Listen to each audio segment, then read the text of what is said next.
Mas Reki, sebelum aku ngobrol-ngobrol lebih lanjut nih, aku punya pertanyaan cepat. Oke, Cepat dan menjebak ya. enggak. Kita seru-seruan. Yang pertama, overhead atau underswing? Overhead, Drop shot atau jumping smash? jumping smash, Saya tidak semangat melatih kalau lapar, kalau bukan badminton, saya pilih olahraga sepak bola, sepak bola. Ricky Subagja itu pasangan saya. itu jawaban aman banget tuh. Itu jawabannya cari aman.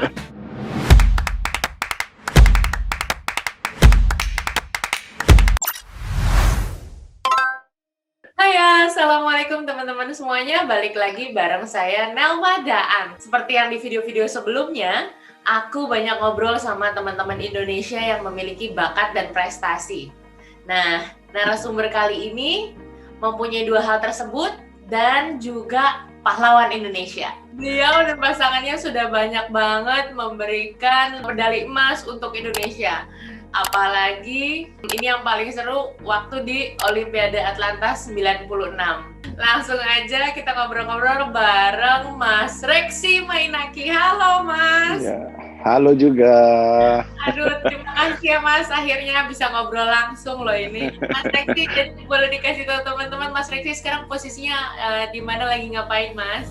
Ya, kebetulan ini saya juga baru balik dari bawa tim ke Europe, terus kena karantina di Bangkok selama 14 hari. Jadi Mas Reksi ini sekarang melatih untuk timnas di Thailand ya Mas ya? Ya, betul. Mas Reksi, sebelum aku ngobrol-ngobrol lebih lanjut nih, aku punya pertanyaan cepat. Boleh ya Mas? Waduh, apa nih? Boleh. Oke. Cepat dan menjebak ya. Enggak. Kita seru-seruan. Oke, yang pertama, overhead atau underswing? Overhead, Drop shot atau jumping smash? jumping smash, Saya tidak semangat melatih kalau lapar, bukan badminton, saya pilih olahraga sepak bola, sepak bola. Ricky Subagja itu pasangan saya. itu jawaban aman banget tuh. Mas Reksi ini luar biasa loh. Jadi pemain oke, pelatih juga luar biasa banget. Mas Reksi kan melatihnya Inggris, Malaysia, sekarang di Thailand. Filipina juga ya Mas? Sempat 1 tahun di Filipina, terus waktu itu kepengurusan di PBC, ketua umumnya Pak Gita, beliau minta saya bantu, jadi kebetulan juga Filipina izinkan gitu ya. Jadi harusnya saya 2 tahun di Filipina, tapi baru 1 tahun berjalan, hanya diizinkan untuk saya bantu Pak Gita waktu itu. Dari kecil emang udah suka banget badminton ya? Mas Reksi kan sekeluarga memang badminton ya? Ya betul, tapi ini saya mungkin hampir sama kayak Ricky ya. Hampir semua orang di Indonesia itu atlet ya. Dia mau atlet apa aja, pasti dari pertama awal dari anak-anak itu pasti suka main sepak bola. Karena kita anak-anak kan kalau main sepak bola itu teman banyak. Kalau badminton ya cuma teman dikit. Jadi masih anak-anak masih pingin keramaian ya gitu ya. Tapi ya di keluarga saya itu olahraga aja apa aja disuruh main sama orang tua. Karena dengan kita bermain olahraga apa aja kita akan bisa dijauhkan dari segala hal-hal yang negatif lah. Saya lebih interest itu waktu itu di sepak bola, dan saya punya keinginan untuk jadi pemain sepak bola sebenarnya. Tidak ada dalam pikiran saya itu mau jadi pemain badminton. Mulai berpikiran untuk mau serius di badminton tuh umur berapa Mas? Ya kalau dibilang cukup terlambat ya. Ya memang dari kecil udah dilatih sama ayah sama ini ya. Kita ada bertiga waktu itu, berempat. Jadi saya sama kakak saya kita disuruh berbaris untuk dilatih sama ayah pukul aja gitu, mukul bola untuk kita bisa interest di badminton kan. Tapi kakak saya yang bertiga ini mereka serius terus untuk berlatih, tapi saya itu hanya sebentar di badminton, saya lari ke lapangan bola untuk main sama teman-teman. SMP kelas 2 baru itu saya benar-benar terjun serius full time di badminton. Di kamar saya itu selalu itu yang ada itu ayah saya kalau masuk ke kamar saya itu melihat bahwa di kamar saya itu cuma ada poster tim sepak bola dari mana saja, Inggris, Jerman, pokoknya yang klub besar lah saya punya. Jadi satu kali waktu ayah saya masuk terus berbicara dengan saya. Dia berbicara bahwa ini bukan satu paksaan atau bukan satu yang memaksa saya untuk tidak terus di sepak bola gitu. Tapi dia memberikan pandangan bahwa kalau kamu main badminton, itu kamu juara nasional, kamu punya kans untuk juara dunia itu sangat besar juga gitu ya. Dia bilang bukan sepak bola dia tidak melihat sepak bola punya ini, tapi sepak bola dia melihat bahwa dari satu tim itu kamu harus bersaing 22 orang. Jadi persaingan untuk dalam tim aja itu sangat sangat kompetitif sekali, ketat ya. Tapi kalau bulu tangkis dia bisa contoh, dia ada Rudi Hartono, Tan Joo Hock, itu I Sumirat, itu mereka sudah bisa mengharumkan nama negara melalui bulu tangkis, dan mereka itu hanya pemain juara nasional tapi bisa membuat jadi juara dunia, juara All England. Ayah saya bilang, saya nggak maksa, saya berikan kamu berpikir, saya tidak memaksakan kamu untuk berikan keputusan. Dalam 1 minggu saya langsung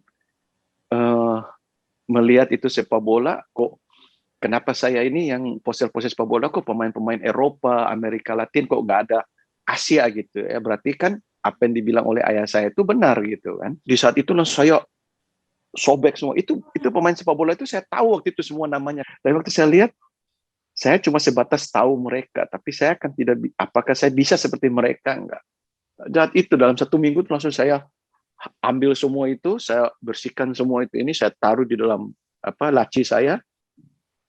Saya langsung panggil ayah saya bilang saya udah mau main badminton aja. Keren banget. Aku menariknya waktu SMP udah bisa mengambil keputusan untuk oke, maunya seperti ini. Gue tuh zaman SMP masih main-main aja pikirannya, Mas.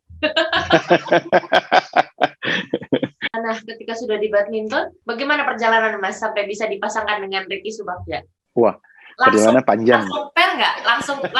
Langsung sama Enggak. Mas Ricky apa? Jadi istilahnya kalau Ricky gonta-ganti karena dia lebih dulu masuk pelatnas. Ricky masuk pelatnas itu dia umurnya berapa? 16 apa 17 tahun udah masuk dia gitu. Dia masuk itu di tahun 85. Nah, 85 itu ada kejuaraan nasional. Ada kejuaraan nasional, saya mewakili provinsi saya, itu Maluku. Jadi saya waktu itu sudah latihan di sekolah olahraga di Ragunan gitu. Dan kalau di Maluku itu pemain sudah terpilih, dan juga saya masih terdaftar sebagai atlet Maluku, jadinya saya dimasukin dalam tim untuk bermain di Kejurnas waktu itu. Dan itu Kejurnas itu di Surabaya masalah. Dan saya partner itu dengan sesama pemain Maluku, bisa menang sama Ricky dari Jawa Barat. Waktu itu Ricky itu yang orang selalu berbicara, wah ini calon gitu ya. Tapi tanpa saya sadar gitu ya, saya bisa menang sama Ricky dan bisa masuk di 8 besar kejuaraan itu sejarah buat Maluku gitu. Di event nasional itu saya bisa mengalahkan pemain Jawa Barat. Jadi habis kejuaraan Kejurnas itu Ricky dipanggil ke pelatnas waktu itu, tapi dia masih main single kalau nggak salah. Ya, dia main single kan waktu itu masih ada Jong Jayadi, Yanto Febianto, Bram Fernandes, Faris Mawardi, dan juga itu angkatan Ardi Wiranata juga gitu. Cuma Ardi udah lebih ngetop lagi gitu karena Ardi lebih sering juara. Amat dari Ragunan itu saya masuk ke, sebenarnya saya waktu itu masuk ke Jarum. Masuk Jarum, tapi akhirnya waktu itu kakak saya ngantar, Richard Mainaki waktu itu sudah mau masuk sampai di klub Jarum itu, sudah mau sampai di pintunya untuk masuk di hallnya itu, ditelepon sama pemilik klub Tangkas untuk saya diminta masuk ke Tangkas gitu. 87 itu saya 3 tahun itu melalang buana dengan tidak karuan gitu ya. Maksudnya gini, tidak karuan itu untuk masuk ke pelatnas itu saya selalu ada kayak dihalang-halangi gitu. Untuk tidak boleh masuk ke pelatnas gitu ya. Jadi istilahnya ya kalau dulu kan persaingan klub itu sangat kental sekali gitu ya. Jadi klub yang mana itu siapa yang berkuasa di pelatnas itu ya dia mengutamakan pemain dari klub dia. Jadi waktu seleksi nasionalnya saya juara untuk masuk ke pelatnas, saya yang juara nggak dipanggil, yang dipanggil yang runner up sampai semifinal sama 8 besar, 16 besar gitu. Yang juara nggak dipanggil gitu. Jadi memang saya nggak bisa juara dunia lah saya bilang. Tapi ya jalan Tuhan itu ada lah pasti ya. Itu saya diproses itu ya. Bayangin aja saya itu juara, main di Jakarta Selatan, main single juara, main double juara, main mix juara. Tapi ya untuk masuk ke pelatnas itu sangat susah gitu. Ya. Bahkan dalam saya tinggal di luar, waktu saya tinggal di Depok, latihannya di Ancol gitu kan. Jadi itu harus naik bis berapa kali gitu. Dan itu bayangin aja dalam kelas saya keluar jam 5 pagi sampai di sana tuh latihan, terus siangnya itu istilahnya apa ya? Kita bilang orang yang duit pas-pasan lah, nggak punya uang ya. Kalau makan siang itu ya istilahnya ada yang kasih makan kita makan, kalau nggak ada yang kasih makan ya nggak ada duit untuk makan lah. Ya. Jadi benar-benar perjuangan. Jadi itu mungkin satu proses yang dibina oleh ya saya bilang jalan Tuhan kita nggak bisa tahu lah gitu kan. Mungkin saya diproses di situ untuk menjadi mental saya tuh kuat. Mungkin saya akan masuk ke pelatnas waktu mental saya kuat itu 3 tahun itu saya tuh dari Depok ke Ancol itu keluar jam 5 pagi sampai di rumah tuh jam 2 pagi gitu. Sampai saya pernah tidur juga di kuburan Kalibata gitu ya. Tiduran habis tiduran terus tunggu untuk latihan sore aja gitu. Kalau saya pulang ke Depok itu kan, kalau saya pulang ke Depok pasti kan jauh lagi. Jadi saya pulang di situ, kebetulan di seberangnya kuburan Kalibata itu ada teman, dia punya kakak itu buka bengkel. Jadi kita ke sana, kita ada bertiga itu kan, kita di sana untuk bikin muka lapar aja biar dikasih makan gitu. Jadi kita dikasih makan tapi tidurnya kita di kuburan situ. Jadi sambil tidur latihan, habis itu istirahat tidur, habis itu pergi latihan lagi di Ancol. Jadi proses 3 tahun itu gitu cuma sampai akhirnya satu kali waktu harapan saya untuk masuk pelatnas itu udah hampir pupus gitu kan. Di situ saya langsung berjanji bahwa kalau di saat saya masuk pelatnas itu hampir umur 24 loh, terlambat loh. Oh iya, prosesnya luar biasa banget panjang ya Mas. Iya. Jadi saya nggak dipanggil-panggil, saya langsung berkata kepada diri saya bahwa kalau sampai umur saya 23 atau 24 saya tidak ada masuk ke pelatnas, saya akan berhenti dari bulu tangkis, saya mau lanjutkan sekolah dan saya mungkin mau pulang ke kampung aja lah gitu. Sempat hopeless juga jadi ya. Ya, hopelessnya itu dalam saat bukan karena saya tidak berprestasi, tapi hopelessnya itu jadi korban yang tidak jelas gitu kan, ya seperti gitu. Ya, jadi ada satu pertandingan lokal di Jakarta gitu, saya main mix, saya main double, saya main single, dan itu semua saya sampai final dan juara gitu kan. Tapi di saat itu juga ada pengangkatan pelatih, pemilihan pelatih, dan waktu itu Christian Hadinata terpilih sebagai pelatih nasional ganda putra. Dia ketemu saya di Asia Afrika itu, habis saya juara, terus langsung dia datang ke saya, dia lewat, terus saya lihat kok Chris kan, wah Christian Hadinata, saya senang gitu kan, karena itu benar-benar seorang legenda gitu kan. Terus nama besarnya dia gitu, terus dia lewat tanpa saya sadar, dia langsung tepuk saya, Rexi, kamu masuk pelatnas enggak? Saya langsung kaget itu, saya gemetar gitu kan. Saya langsung lihat ke Kokris, saya bilang Kokris itu benar, nggak bercanda. Ya benar, saya bilang benar. Tapi dengan satu syarat, bahwa kamu harus lepas mix double, sama kamu harus lepas itu singlenya kamu. Baru kamu hanya fokus di ganda. Saya bilang langsung ke Kokris, kok terima kasih, saya sangat bangga, saya Kokris itu idola saya, dan saya disapa duluan itu sangat satu kehormatan buat saya gitu. Seorang legenda yang menepuk saya langsung menanyakan gitu kan. Terus saya bilang, kok Chris, saya sudah punya pengalaman banyak, yang sudah ikut seleksi juara nggak masuk, juara-juara mana-mana pun nggak masuk, bahkan saya single, ada pelatih pelatnas bilang kalau saya menang sama pemain nasional ini, saya langsung masuk pelatnas. Saya sudah menang, saya nggak dipanggil juga. Jadi banyak hal-hal yang pahit itu yang iya gitu kan. Tapi saya bilang kalau memang ada surat hitam atas putih bahwa saya dipanggil itu dan ditandatangan oleh PBC dan Kokris sendiri, baru saya akan give up itu mix double dengan single. Terus langsung ya dia bilang oke, dia bilang gitu kan. Dan dalam waktu nggak lama itu ya, langsung ada surat datang ke klub bahwa minta saya untuk masuk ke pelatnas gitu, tanda tangan PBC dan Christian Hadinata. Wah, saya langsung udah saya masuk dalam pelatnas itu. Saya masih waktu itu pasangan sama Thomas Indracaya, saya pasangan, kita berjalan tuh, saya masuk tahun 90. Sementara itu Ricky udah gonta-ganti banyak. Oh, pokoknya Ricky itu orang bilang dia selingkuh banyak lah. Dia tuh banyak yang disenangi oleh ini gitu. Jadi digonta-ganti ya. Terakhir dia pasangan sama kakak saya Richard, dan mereka pertandingan waktu itu di Eropa, ada Polandia Open dengan pertandingan apa itu juara. Waktu balik Ricky langsung dipanggil oleh Christian Hadinata sama Pak Ati Johari waktu itu, bahwa mereka bilang mereka mau pisahkan Richard sama Ricky gitu. Terus Ricky kaget lah, ini saya baru juara dan ini kan peluang saya untuk bisa ikut Olimpiade. Saya baru juara dan ini kan suatu kemajuan yang bagus buat saya yang sudah berapa kali ganti pasangan. Terus sama Rexy baru masuk pelatnas, terus begini-begini, terus apa? Kok saya menjadi korban terus gitu. Sama Kak Atik ngomong sama Ricky, bukan ini, kita bukan mau korbankan, tapi kita lihat ke future ke depan gitu, bahwa kamu dengan Rexy itu umur gak beda jauh, saya akan dengan Richard itu umurnya beda jauh sekali gitu, dan mungkin untuk lolos ke Olimpik juga masih orang bilang 50-50, belum 100% gitu kan. Ricky bilang, ya saya sebenarnya terima nggak terima gitu kan, karena kalau saya ada sama Rexy lagi, saya mulai dari nol lagi, dan itu kan belum ada ranking gitu kan. Jadi berarti Olimpik itu pasti sirna gitu kan. Akhirnya dipasangkan saya sama Ricky, dan kita main pertama itu pertandingan di kejuaraan dunia itu, dan kita kalah 8 besar sama Parjubong. Hanya satu-satu pasang yang dari, karena pasangan dunia semua itu main sama Parjubong Kimonso itu di bawah 5 poinnya, 1, 2.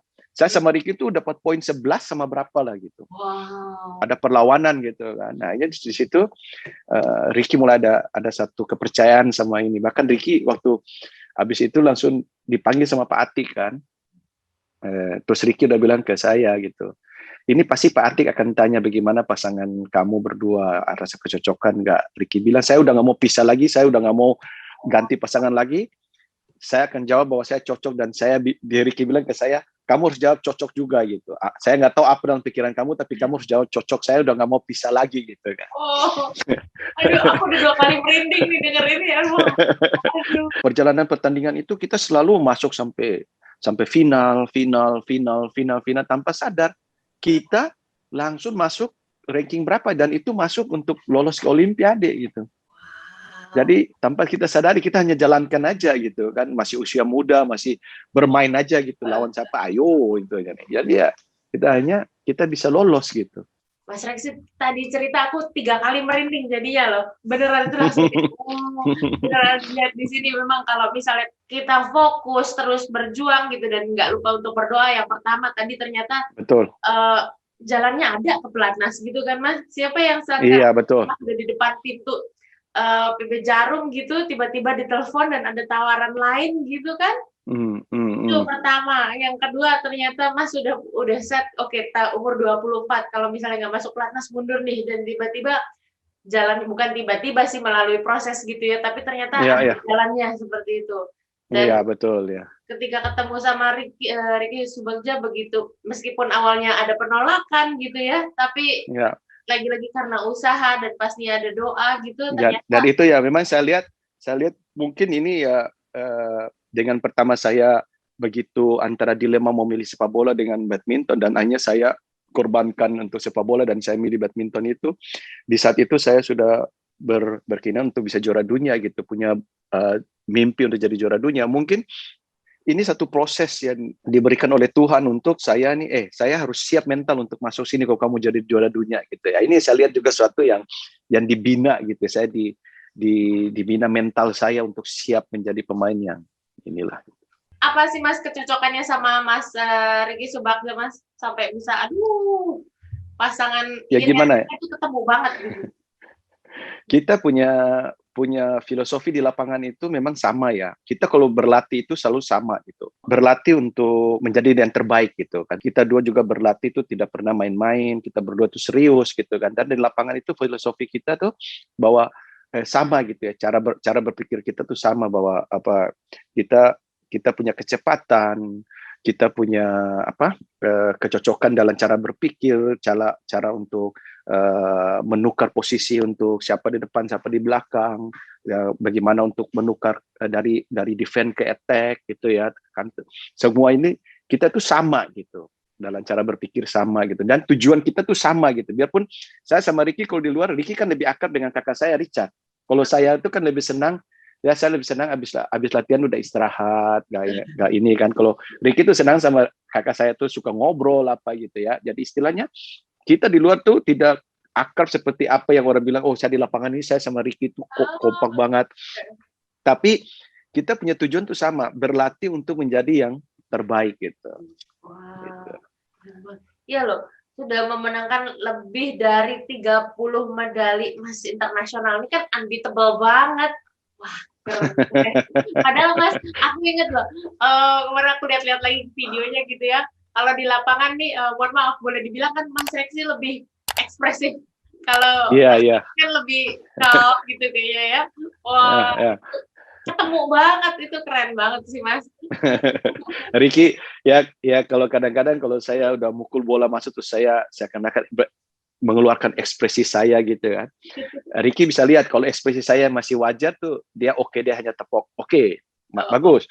Tapi kok ekspresi saya udah berlebihan, kontrol. Nah, ya dia selalu ngingatin itu. oh, ada remnya ya, ada remnya. Iya, Oh. dia bisa lihat gitu, dia bisa lihat saya punya ekspresi kalau terlalu berlebihan dia sudah berlebihan, kontrol gitu. Dulu aku ingat banget ya, Mas Rex itu kalau loncat tinggi banget, masih bisa loncat gitu nggak Mas sekarang? Ya, I wish I can fly. Waktu itu saya pernah pajang karena sekarang saya punya FB, saya udah tutup kan. Iya loh, itu luar biasa. Aduh, inget kalau nonton itu ini olahraga pemersatu bangsa banget emang. Apalagi kalau misalnya Mas Riki, Reksi main itu udah jalanan kayaknya sepi semua nontonin. Mantap. Keren banget loh. Galang nggak jadi pelatih? Saya punya filosofi melatih itu sama seperti apa yang dibilang oleh Coach Chris kan. Kalau kita berlatih itu, kalau apa yang bisa ditangkap oleh pemain kita itu, kita harus 80% serius, 20% itu ada fun-nya. Gitu. Bukan masalahnya fun itu harus main-main, bukan. Tapi fun itu kita jangan terlalu membuat diri kita itu terlalu rasa terkekang gitu. Kadang-kadang orang reaksi saya itu, oh kok kamu marah gitu. Bukan marah gitu, tapi saya tuh melihat yang kamu punya itu kok kamu nggak sadar gitu. Saya sendiri aja gemes gitu kan. Jadi kadang-kadang saya ngomong karena saya bisa lihat bahwa kamu ini dengan kalau kamu berlatih lebih serius lagi atau kamu berlatih lebih telaten lagi, kamu akan pergi apa yang sekarang ini kamu itu bukan diri kamu yang sekarang harusnya lebih gitu. Ya, Jadi kalau sebenarnya bilang galak, mungkin kalau ada sebagian orang bilang saya galak atau istilahnya strict gitu ya. Tapi ya buat saya itu ekspresi saya aja gitu sebenarnya. jadi sebenarnya lebih kepada untuk menggali potensi dari orang itu sendiri gitu ya Mas ya. Betul. Jadi Maksimal. istilahnya saya sendiri aja bisa melihat dan saya di luar badan kamu dan kamu punya masa sih kamu nggak sadar gitu karena mungkin ya dia terlalu fokusnya dia bukan ke situ, dia fokusnya mungkin lihat orang lain apa gitu ya, jadi dia merasa gue mau seperti itulah, gue mau seperti ini, padahal dia nggak lihat diri dia sendiri gitu. Mas, kalau lihat perbedaan pemain Indonesia sama pemain Thailand, sekarang seperti apa sih Mas perbedaannya? Perbedaannya sih nggak beda jauh ya. Sekarang kalau saya bilang dengan adanya media sosial semua ini, semua orang sudah bisa melihat bahwa cara berlatih atau cara apa semua sama ya. Kalau kayak sekarang saya berbicara dengan pelatih-pelatih lain, kalau kita antara pelatih gitu ya, kita berbicara. Kadang-kadang pelatih itu sendiri seperti pemain Denmark. Kok anak-anak kayak begini ya? Latihannya kadang-kadang mereka ini begini ya. Saya dalam hati sama juga dengan anak buah saya begini. Nanti kalau kita bicarain pemain Indonesia, kok anak-anak sekarang tuh kayak begini. Jadi istilahnya cara berpikir anak-anak dari anak Thailand dan Indonesia, Denmark, apa semua sama gitu ya. Jadi istilahnya garis besar itu sama gitu ya. Cara berpikir ya saya bilang. Saya berpikir sama semua atlet. Dan kalau cara latihan juga saya rasa sih sama, nggak ada beda. Cuma mungkin dalam sistem apa sport science-nya itu aja yang beda. Nah, tapi saya lihat sudah berkembang baik sekarang. Sudah di pelatnas itu sudah ada beberapa pelatih-pelatih fisik yang background-nya dari sport science ini ya, jadi saya rasa Indonesia sudah lebih baik. Kalau di Thailand ini saya melihat belum diterapkan itu sport science, masih berlatih seperti antara pelatih dan pemain, terus kita memilih pelatih fisiknya, cara dukungan itu belum seperti yang saya lihat terfokus sama seperti yang ada di Indonesia atau di Cina atau di mana, di Jepang ya. Kalau saya jadi pemain, paling enak udah jadi pemain di Indonesia itu paling enak. Jadi kalau udah pemain di pelatnas itu jangan sia-siakan kesempatan yang sudah ada, saya bilang. Menurut Mas Rex ini perbedaan pemain-pemain dulu sama pemain-pemain sekarang seperti apa ya Mas, generasi yang sekarang? Ya mungkin nggak semua pemain gitu ya, tapi yang generasi sekarang gitu ya. Tapi kalau generasi yang kita dulu, orang tua itu nggak ikut campur lah. Gue lepas aja lu berlatih gitu. Jadi orang tua malah percaya gitu. Udah lu berlatih, udah istilahnya apapun yang kamu buat aja gitu. Jadi nggak ada ikut campur gitu. Jadi benar-benar itu diserahkan ke pelatih gitu. Bahkan kalau kita dulu itu kan, kalau ditaruh di satu klub, ditaruh orang tua tinggalin aja, udah lu masuk aja sendiri gitu. Udah dia nggak mau tahu gitu ya. Udah dilatih ini. Nah, kalau beda dari anak sekarang itu orang tua sampai ikut duduk, kadang-kadang ikut campur, bisa memberikan komen kepada pelatih, ikut campur pada pelatih, buat pelatih juga akhirnya jadi serba salah. Ini yang saya lihat juga yang akan membuatnya itu pengaruh kepada atlet sendiri gitu. Jadi atlet merasa bahwa secara mental ya, saya bilang secara mental ini tidak semua ya, ada beberapa atlet juga yang kita lihat punya hasil baik itu ya, tapi banyak atlet yang kita lihat mereka ini bagus tapi kenapa di lapangan itu tidak bisa implement apa yang dia punya gitu ya, dia punya skill, dia punya teknik, karena mungkin ya mentalnya nggak kuat gitu kan. Mentalnya tidak dibina untuk bersaing gitu, tapi mentalnya dibina untuk apa? Di spoil gitu kan. Kalau dalam soal perbedaan permainan memang ya sekarang ini semua mainnya speed and power aja, jadi kita nggak bisa lihat, kita bisa very seldom saja lihat pemain yang punya skill beda gitu ya. Tapi rata-rata cara bermain semua sama, cara berpikir semua sama kan. Siapa yang cepat, siapa yang kuat, dia akan mendapatkan poin gitu kan. Tapi kalau beda dengan zamannya Christian Herdinata, Adi Chandra, terus zaman saya ini semua itu kan kita bisa lihat kan, tipenya Ricky Rexy main seperti apa, tipenya Cha Seong-kit, Joachim Hawk main seperti apa, tipenya Cina main seperti apa. Jadi skillnya itu beda-beda. Jadi di dalam pertandingan kita bisa lihat cara bermain yang berbeda-beda, siapa yang lebih unggul gitu kan. Kasih tanggapan dikit dong Mas soal All England kemarin. Ya itu memang sangat disayangkan lah. Bukan hanya disayangkan oleh saya sendiri, tapi para negara-negara peserta juga gitu kan. Semua itu menyesalkan dengan, bahkan saya bilang terkejut juga gitu dengan ada keputusannya Indonesia itu dipaksa mundur gitu kan. Tapi yang saya bilang ini ya sebenarnya ini BILF sebagai induk organisasi yang memayungi segala induk organisasi di seluruh dunia ini, ya, dia harus mengambil suatu tindakan yang bisa membantu bahwa Indonesia itu jangan sampai dipaksa mundur gitu kan. Dia harus melihat bahwa yang hari pertama itu tes itu Indonesia itu kan semua tim yang negatif cuma Indonesia yang semua datang itu negatif, dan juga ada tim dari mana Holland juga itu kan. Holland itu juga negatif semua gitu kan. Dan bahkan ada beberapa negara itu yang ada yang positif itu, dan itu dilakukan tes ulang gitu kan. Nah, kenapa waktu itu hasil tes itu negatif, Indonesia tidak dikasih kesempatan untuk tes ulang gitu. Itu yang sangat disayangkan. Itu harusnya tugas BILF untuk bisa fight di situ gitu, ya kan? Bahwa dia sebagai organisasi yang melindungi semua organisasi seluruh negara di dunia ini, ya saya sebagai organisasi ini harus menunjukkan tanggung jawab gitu. Jangan langsung mendukung itu keputusan itu. Oke lah, kita mendukung dengan aturan pemerintahnya gitu kan. Tapi apa bedanya dengan negara yang sudah ada beberapa negara yang positif, atletnya positif, tapi bisa dilakukan tes ulang gitu kan. Tapi kenapa Indonesia yang negatif dan cuma karena satu penumpang dengan pesawat yang mereka ini terus bisa tidak dilakukan tes ulang, itu memang sangat kalau saya bilang sangat cruel gitu kan, sangat tidak adil gitu.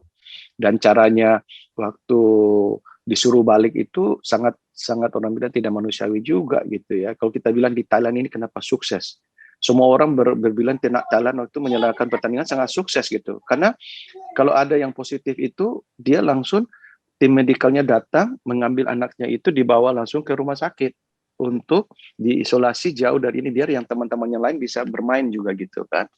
Sedangkan yang di sini timnya semua disuruh pulang, ada pemain yang masih pemanasan, betul, malah tiba-tiba disuruh angkat tas, suruh pulang, dan itu caranya juga suruh jalan gitu. Iya, padahal kan dia harus menyediakan bis satu, oke lah, gak usah gabung dengan negara lain, tapi khusus untuk Indonesia dibawa gitu, iya kan. Jadi ya sangat disayangkan itu yang saya bilang. Harusnya mengayomi semuanya gitu ya. Betul ya.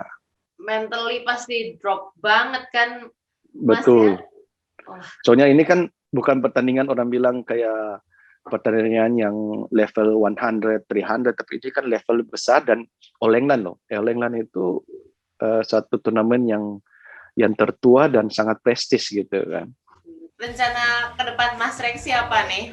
Akankah ada Reksi Mainaki Academy? Itu ya memang cita-cita saya lah. Ya, cita-cita saya untuk buat itu karena ya istilahnya kalau udah jadi pelatih manapun jadi pelatih terus saya udah capek gitu ya. 30 tahun main sebagai pemain, 20 tahun jadi pelatih udah capek lah gitu ya. Mungkin ya masih berkecimpung di bulu tangkis, mungkin ya buka akademi aja ya, tidak inilah melatih mensuplai pemain ke national team itu sajalah. Ya sabar, pastinya akan lebih bikin Indonesia makin menggeliat lagi. Amin. Satu pertanyaan lagi, bulu tangkis Indonesia harus bangkit dan menjadi yang terkuat lagi. Wah, bener banget. Wah, keren. Bener Mas, buat anak-anak generasi sekarang yang supaya bisa punya mental yang kuat kayak Mas Reksi nih. Kalau buat saya ya anak-anak sekarang ya, generasi muda yang sekarang ini ya, ini kan generasi yang sangat kompetitif sekali gitu ya. Jadi jangan pernah ada dalam pikiran atau dalam perkataan atau dalam hati kita itu kata putus asa atau mau give up. Itu sesuatu yang akan membuat kita tidak akan bisa berdiri tegak atau berdiri strong mentality kita untuk bersaing di dunia yang sekarang ini, dunia milenial yang sangat kompetitif sekali gitu. Dunia ini berkembang sangat pesat. Kita harus siap mental kita dan harus berpikiran positif dan harus berkata bahwa saya mampu, saya bisa. Dan jangan lupa kita selalu umat beragama, kita selalu harus bawa semua ini dalam doa. Terima kasih. Keren banget. Aduh, terima kasih banyak. Aku ngomong sama Mas Reksi ini loh, nasionalismeku makin gitu. Wah, mantap. Jadi ingat lagi dulu. Aduh, luar biasa banget rasanya. Kita pengen ikutan turun ke lapangan, Mas, dan bantuin. Ya itu yang saya rasakan sekarang gitu sebagai pelatih, kadang-kadang kan mau turun tapi nggak bisa, bahkan mau teriak aja sekarang nggak bisa kan, kalau teriak kena usir dari umpire. Oh iya, nggak boleh teriak? Iya, teriak kita boleh ngomong kalau sudah tidak ada bola yang berjalan, kalau udah dapat poin pemain itu baru kita bisa ngomong, tapi kalau dalam lagi rally dalam ada permainan nggak boleh ngomong, kita kena ngomong kena warning. Wah, nggak bisa lah aku nonton langsung kalau gitu Mas, bakal cerita. Kalau kita duduk di belakang itu nggak boleh. Tapi kalau kita duduk penonton bisa. Oh, oke. Jadi boleh ya aku nonton langsung ya. Iya, kalau di penonton nggak bisa lagi ya udah mendingan bubar aja. Oke, kalau gitu Mas Reksi, terima kasih banyak waktunya. Ya, sama-sama. Luar biasa banget. Ya, oke, ya. Bisa jadi inspirasi juga buat teman-teman. Dan Mas sehat terus, sukses terus. Ya, oke, sama juga. Ya, ditunggu di UK Mas. Mudah-mudahan ya. Siap. Ya, gitu. Jaga diri, stay safe, stay healthy. Ya. Oke, sama-sama. Terima kasih Mas, sampai ketemu. Sama-sama. Ya, dadah.